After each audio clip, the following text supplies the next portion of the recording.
नए कृषि कानूनों के खिलाफ करीब 2.5 महीने से जारी आंदोलन के बीच आज किसान देश भर में चक्का जाम करेंगे। दोपहर 12 बजे से 3 बजे तक किसान संगठनों ने चक्का जाम का ऐलान किया है। किसान संगठनों ने अपील की है कि शांतिपूर्ण तरीके से चक्का जाम करें और इस दौरान किसी भी हिंसा और हंगामे से बचें। किसानों के चक्का जाम से पहले दिल्ली में सुरक्षा चाक चौबंद की गई है। पुलिस ने न सिर्फ दिल्ली के टिकरी, सिंघू और गाजीपुर बॉर्डर पर सुरक्षा बढ़ाई है, बल्कि दिल्ली के अंदर भी सुरक्षा सख्त है। हालांकि किसानों की तरफ से कहा गया है कि दिल्ली में वो चक्का जाम नहीं करेंगे, लेकिन पुलिस फिर भी पूरी तरह से सतर्कता बरत रही है। यूपी और उत्तर प्रदेश के किसान आज होने वाले चक्का जाम में शामिल नहीं होंगे। किसान नेता राकेश टिकैत ने कहा कि यूपी उत्तराखंड में किसान केवल जिलाधिकारियों को ज्ञापन सौंपेंगे, चक्का जाम नहीं करेंगे। ज्ञापन में तीनों नए कृषि कानूनों को वापस लेने और एमएसपी पर कानून की मांग की जाएगी। कांग्रेस ने आज होने वाले किसानों के चक्का जाम के समर्थन का ऐलान किया है। कांग्रेस की ओर से जारी बयान में कहा गया है कि पार्टी किसान आंदोलन के साथ है और देशव्यापी शांतिपूर्ण चक्का जाम का समर्थन करेगी। साथ ही कहा गया कि कृषि कानूनों को लागू करने से पहले न तो केंद्र ने विपक्षी दलों की सलाह ली और न ही किसान संगठनों से बात की। कृषि कानून के विरोध में किसानों के चक्का जाम का झारखंड सरकार ने भी समर्थन करने का ऐलान किया है। प्रदेश के सत्ताधारी झारखंड मुक्ति मोर्चा के कार्यकर्ता प्रदेश भर में किसानों के चक्का जाम का समर्थन करेंगे। किसानों के देशव्यापी चक्का जाम को देखते हुए गृह मंत्री अमित शाह ने अपना सिंधु दुर्ग दौरा रद्द कर दिया है। महाराष्ट्र के सिंधु दुर्ग में गृह मंत्री अमित शाह नारायण राणे के मेडिकल कॉलेज का उद्घाटन करने वाले थे। अब गृह मंत्री कल यानी रविवार को सिंधु दुर्ग जाएंगे। किसान संगठनों के चक्का जाम को देखते हुए हरियाणा में प्रशासन अलर्ट पर है। चक्का जाम से पहले ही प्रशासन ने पुलिस की तैनाती बढ़ा दी है। साथ ही जिन इलाकों में हंगामे के आसार हैं, वहां अतिरिक्त फोर्स तैनात की गई है। प्रशासन की ओर से निर्देश दिया गया है कि किसी तरह की हिंसा करने वाले से सख्ती से निपटा जाए। किसान आंदोलन के बीच सरकार से बातचीत को लेकर भारतीय किसान यूनियन के प्रवक्ता राकेश टिकैत ने बड़ा दावा किया। राकेश टिकैत ने कहा कि कृषि कानूनों पर मीटिंग के दौरान अफसर केंद्रीय मंत्री को उत्तर लिखकर देते थे। किसान नेता से सरकार नहीं बल्कि 11 अफसर बात करते थे। राकेश टिकैत ने कहा कि किसानों की कमेटी प्रधानमंत्री से बातचीत को तैयार है। पश्चिम बंगाल में बीजेपी की परिवर्तन रथ यात्रा पर खींचतान जारी है। बीजेपी की परिवर्तन यात्रा से पहले ही बीजेपी और टीएमसी नेताओं के बीच तीखी बयानबाजी शुरू हो गई। टीएमसी परिवर्तन यात्रा के जरिए बीजेपी पर प्रदेश का माहौल खराब करने की साजिश का आरोप लगा रही है। वहीं बीजेपी का कहना है कि डर की वजह से टीएमसी परिवर्तन यात्रा में बाधा डालने की कोशिश कर रही है। बीजेपी की परिवर्तन यात्रा पर मचे घमासान के बीच बंगाल बीजेपी के अध्यक्ष दिलीप घोष ने ममता सरकार को चेतावनी दे डाली। दिलीप घोष ने कहा कि अगर यात्रा की इजाजत मिली तो चंगा, वरना फिर होगा पंगा। दिलीप घोष ने आरोप लगाया कि मुख्यमंत्री ममता बनर्जी भय का माहौल बनाए रखना चाहती है और इसी के जरिए ममता चुनाव जीतने की कोशिश कर रही है। पश्चिम बंगाल में विधानसभा चुनाव की सरगर्मियों के बीच बंगाल बीजेपी के प्रतिनिधिमंडल ने चुनाव आयोग से मुलाकात की। बीजेपी नेताओं ने चुनाव आयोग से केंद्रीय पर्यवेक्षक की नियुक्ति की मांग की। साथ ही आगामी चुनाव के दौरान केंद्रीय सुरक्षा बलों की तैनाती की मांग की। पश्चिम बंगाल विधानसभा में बजट के दौरान जोरदार हंगामा हुआ। सदन में जब ममता बनर्जी ने बजट पेश करना शुरू किया तो बीजेपी विधायक जय श्री राम का नारा लगाने लगे और इसके बाद सदन से वॉकआउट कर दिया। सदन में बीजेपी नेताओं के जय श्री राम के नारों को लेकर ममता बनर्जी ने नाराजगी जताई। प्रधानमंत्री नरेंद्र मोदी कल पश्चिम बंगाल के हल्दिया का दौरा करेंगे। इस दौरान पीएम मोदी तेल, गैस और सड़क से जुड़ी कई अहम परियोजनाएं राष्ट्र को समर्पित करेंगे। राज्यपाल जगदीप धनखड़ और सीएम ममता बनर्जी भी कार्यक्रम में मौजूद रहेंगी। पश्चिम बंगाल के पूर्वी बर्धमान जिले के जमालपुर इलाके में टीएमसी के झंडे और मुख्यमंत्री ममता बनर्जी का फ्लैग जलाने के बाद तनाव की स्थिति बनी हुई है। टीएमसी ने बीजेपी कार्यकर्ताओं पर इसका आरोप लगाया है और थाने में कुछ बीजेपी कार्यकर्ताओं के खिलाफ शिकायत दर्ज कराई गई है। तृणमूल कांग्रेस से नाता तोड़कर बीजेपी में शामिल होने वाले शांतिपुर के विधायक अरिंदम भट्टाचार्य को जान से मारने की धमकी दी गई है। सार्वजनिक रूप से दीवार पर लिखकर विधायक अरविंद भट्टाचार्य को ये धमकी दी गई है। विधायक ने इस धमकी के पीछे तृणमूल कांग्रेस के कार्यकर्ताओं का हाथ होने का आरोप लगाया है। बर्धमान जिले में राम सीता मंदिर का उद्घाटन करने वाले टीएमसी विधायक स्वप्न देवनाथ पर बीजेपी ने तीखा हमला बोला है। बीजेपी प्रवक्ता समीक भट्टाचार्य ने कहा कि जय श्री राम के नारों पर आग बबूला होने वाली ममता बनर्जी की पार्टी के नेता चुनाव से पहले खुद श्री राम की शरण में जा रहे हैं। जम्मू कश्मीर में हाई स्पीड इंटरनेट सेवा बहाल कर दी गई है। 18 महीने बाद राज्य में 4G इंटरनेट सर्विस फिर से शुरू करने का फैसला किया गया। जम्मू और कश्मीर प्रशासन की ओर से ये आदेश जारी हुआ है। सेवा बहाल होने के बाद उमर अब्दुल्ला ने ट्वीट कर बधाई दी। जम्मू कश्मीर में 5 अगस्त 2019 से 4G मोबाइल इंटरनेट सेवाएं बंद थी। यूपी में 1 मार्च से पहली से 5वीं तक के स्कूल पूरी तरह से खोलने का फैसला किया गया है। वहीं 10 फरवरी से ही कक्षा 6 से ऊपर की क्लास शुरू हो जाएगी। स्कूल में कोरोना को लेकर जारी गाइडलाइन का पालन करना अनिवार्य होगा। कुछ दिन पहले मुख्यमंत्री योगी आदित्यनाथ ने शिक्षा विभाग को स्कूल खोलने का निर्देश दिया था। इसके बाद बेसिक शिक्षा विभाग ने 6 से 8 तक के स्कूलों को 15 फरवरी से खोलने की तैयारी शुरू कर दी थी। शिक्षा विभाग ने स्कूल खोलने का प्रस्ताव सीएम योगी की मंजूरी के लिए भेज दिया था, जिसके बाद सरकार ने 10 फरवरी का फैसला किया।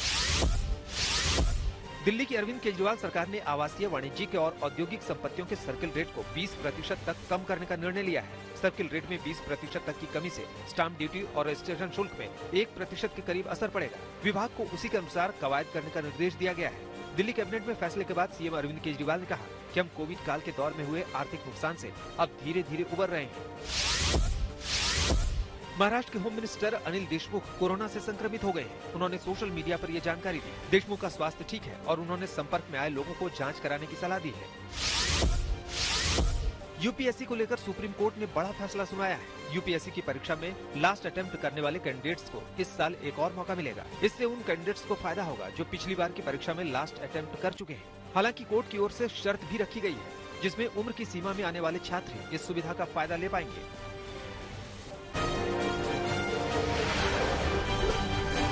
मैदानी इलाकों में जहां ठंड धीरे धीरे कम हो रही है, वहीं पहाड़ों पर बर्फबारी का दौर जारी है। उत्तराखंड के चकराता में ऊंचाई वाले इलाकों में भारी बर्फबारी हुई, जिसने यहां आने वाले सैलानियों के चेहरे पर मुस्कान ला दी है। चकराता पूरी तरह से बर्फ से ढक गया। बद्रीनाथ में भारी बर्फबारी ने मुश्किलें बढ़ा दी है। धाम के चारों ओर बर्फ की सफेद चादर है। 2 दिनों से हो रही बर्फबारी के बाद बद्रीनाथ राष्ट्रीय राजमार्ग 58 भी बंद हो चुका है, जिसको खोलने के लिए बीआरओ की टीम लगी हुई है। फरवरी में बद्रीनाथ धाम में सबसे अधिक बर्फबारी हुई है। मौसम के करवट बदलते ही रुद्रप्रयाग जिले के ऊंचाई वाले इलाकों ने एक बार फिर से बर्फ की चादर ओढ़ ली है। बर्फबारी के बाद से केदारनाथ, मदमहेश्वर, चोपता, तुंगनाथ, चिरबटिया और बधानी ताल में दूर दूर तक बर्फ नजर आ रही है। ऊंचाई वाले इलाकों में बर्फबारी और निचले क्षेत्रों में हुई बारिश के बाद से ठंड भी काफी बढ़ गई है। बागेश्वर में हुई बारिश और कपकोट में बर्फबारी से ठंड में फिर इजाफा हुआ है। कपकोट में शामा, गोगिना, लीती, कीमू, रातिरकेटी, बदियाकोट कुवारी, किलपारा में लगभग 1 फीट तक बर्फबारी हुई है। पिंडर घाटी के ऊंचाई वाले इलाकों में भी जबरदस्त बर्फबारी हुई है। प्रशासन ने सभी तहसीलों को अलर्ट पर रखा है। बर्फ से सड़कें बंद न हो, इसके इंतजाम किए जा रहे हैं। उत्तराखंड के टिहरी में घनसाली के ऊपरी हिस्से में जबरदस्त बर्फबारी हुई है। घनसाली के मथकुड़ी, हिंदाव, गंगी, गेनवली, पिंसवाड़, मेड़, मारवाड़ी में आसमान से सफेद आफत ने मुश्किलें बढ़ा दी। बर्फबारी के चलते निचले हिस्से कड़ाके की ठंड और शीतलहर की चपेट में है। लोग शीतलहर के चलते अपने घरों में कैद हो गए हैं और ठंड से बचने के लिए अलाव का सहारा लेने को मजबूर है। मौसम विभाग ने आगे भी बर्फबारी का अलर्ट जारी किया है। पहाड़ों की रानी मसूरी में मौसम ने एक बार फिर करवट ले ली है। मसूरी और इसके आसपास की पहाड़ियां पूरी तरह से बर्फ की सफेद चादर से ढक गई है। माल रोड पर भी बर्फ ही बर्फ है। शहर के सबसे ऊंचाई वाले लाल टिब्बा क्षेत्र में जमकर हिमपात हुआ। उधर धनोल्टी और बुरांशखंडा में भी बर्फबारी हो रही है। 3 फरवरी से एक बार फिर से चमोली के ऊंचाई वाले इलाकों में जमकर बर्फबारी हुई। बर्फबारी के साथ बारिश ने मुश्किलें बढ़ा दी है। 10,000 फीट की ऊंचाई वाले इलाकों में 3 फरवरी से बर्फबारी शुरू हुई तो चमोली के तमाम ऊंचाई वाले इलाकों में जबरदस्त बर्फ की सफेद चादर बिछ गई। बर्फबारी होने से एक बार फिर से तापमान में जबरदस्त गिरावट आई है। यहाँ 1 से 1.5 फीट बर्फ हर तरफ जम चुकी है। औली में सैलानियों की तादाद लगातार बढ़ रही है। उत्तराखंड के बड़कोट राडी टॉप के करीब रास्ते में बर्फबारी की वजह से 3-4 छोटे वाहन फंस गए, जिसमें 12 लोग सवार थे, जिन्हें एसडीआरएफ टीम ने रेस्क्यू किया। ये सभी बारात के वाहन थे जो अगोड़ा से ओजरी की ओर जा रहे थे।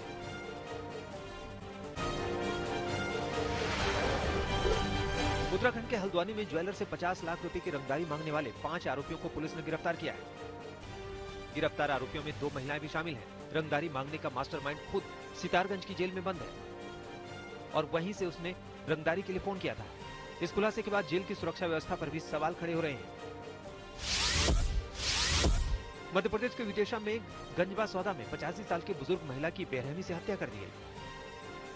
पुलिस के मुताबिक लूट के इरादे से महिला की हत्या की गई। क्योंकि महिला के जेवर गायब हैं, पुलिस ने केस दर्ज कर महिला के हत्यारों की तलाश शुरू कर दी है। मध्य प्रदेश के मुरैना में गांव के ही एक शख्स ने 5 साल की बच्ची से रेप के बाद उसकी हत्या कर दी। बताया जा रहा है कि आरोपी इसी परिवार की एक महिला से रेप के मामले में जेल में था और 15 दिन पहले ही वो जेल से छूट कर आया था। बच्ची की हत्या के बाद नाराज गांव वालों ने सड़क जाम कर प्रदर्शन किया। पुलिस ने जल्द से जल्द आरोपी की गिरफ्तारी का भरोसा दिलाया है। यूपी के सहारनपुर में पुलिस ने अंतर्राज्यीय वाहन चोर गैंग के 10 सदस्यों को गिरफ्तार किया है।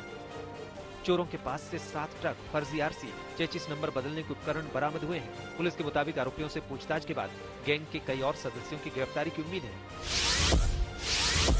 बिहार के आरा में एक बेटे ने अपने पिता की पीट कर हत्या कर दी। पुलिस के मुताबिक संपत्ति विवाद में यह हत्या की गई। परिवार वालों ने बताया कि आरोपी पिता को बहला फुसलाकर घर से बाहर ले गया और पीट कर उनकी हत्या कर दी। पुलिस ने आरोपी युवक को गिरफ्तार कर लिया है। दिल्ली से सटे फरीदाबाद में पति की हत्या के आरोपी महिला को पुलिस ने गिरफ्तार कर लिया है। महिला के पति का शव 28 जनवरी को नाले में मिला था, जिसके बाद पुलिस मामले की जांच में जुटी थी।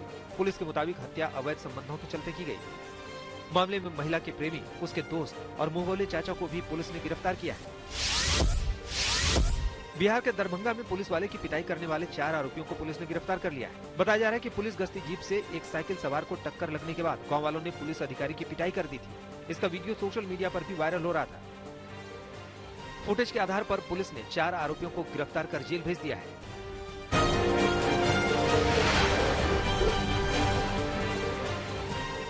भारत और इंग्लैंड के बीच चेन्नई टेस्ट का आज दूसरा दिन है, जहां टीम इंडिया के गेंदबाजों के सामने इंग्लैंड की टीम को जल्द आउट करने की चुनौती है। पहले दिन का खेल खत्म होने तक इंग्लैंड ने 3 विकेट के नुकसान पर 263 रन बनाए थे। इंग्लैंड की ओर से कप्तान जो रूट ने शतकीय पारी खेली। रूट 128 रन बनाकर क्रीज पर डटे हुए हैं। रूट ने 197 गेंदों की अपनी नाबाद पारी में 14 चौके और 1 छक्का लगाया। रूट ने 100वें टेस्ट करियर में करियर का 20वां शतक जड़ा है, जिन्हें आउट करना टीम इंडिया के सामने बड़ी चुनौती है। जो रूट को ओपनर सेल्बी का पूरा साथ मिला। दोनों के बीच तीसरे विकेट के लिए 200 रनों की साझेदारी हुई। सेल्बी ने 87 रन बनाए। वहीं टीम इंडिया के बल्लेबाज पहले दिन विकेटों के लिए तरसते दिखे। टीम इंडिया की ओर से बुमराह को 2 और आर अश्विन को 1 विकेट मिला। आईपीएल की 18 फरवरी को होने वाली नीलामी के लिए 1097 खिलाड़ियों ने अपना रजिस्ट्रेशन करवाया है, जिनमें वेस्टइंडीज के 56, ऑस्ट्रेलिया के 42 और दक्षिण अफ्रीका के 38 खिलाड़ी शामिल हैं। इस लिस्ट में भारत की तरफ से खेल चुके 21 क्रिकेटरों सहित कुल 207 अंतर्राष्ट्रीय खिलाड़ी भी शामिल हैं। एसोसिएट देशों के 27 खिलाड़ियों ने पंजीकरण करवाया है। इसके अलावा 863 खिलाड़ी ऐसे हैं जिन्होंने अब तक अपने देश की सीनियर टीम का प्रतिनिधित्व नहीं किया।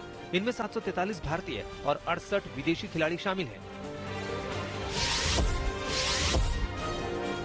नीलामी भारत और इंग्लैंड के बीच दूसरे टेस्ट मैच के एक दिन बाद दोपहर 3 बजे शुरू होगी। पंजाब सबसे ज्यादा 53 करोड़ 20 लाख रुपए की धनराशि के साथ नीलामी में उतरेगी। उसके बाद रॉयल चैलेंजर्स बेंगलुरु 35 करोड़ 90 लाख रुपए, राजस्थान रॉयल्स 34 करोड़ 85 लाख रुपए, चेन्नई सुपर किंग्स 22 करोड़ 90 लाख रुपए और मुंबई इंडियंस 15 करोड़ 35 लाख रुपए को लेकर नीलामी करेगा। वहीं इसके बाद दिल्ली कैपिटल्स 12 करोड़ 9 लाख रुपए, कोलकाता नाइट राइडर्स और सनराइजर्स हैदराबाद 10 करोड़ 75 लाख रुपए का नंबर आता है।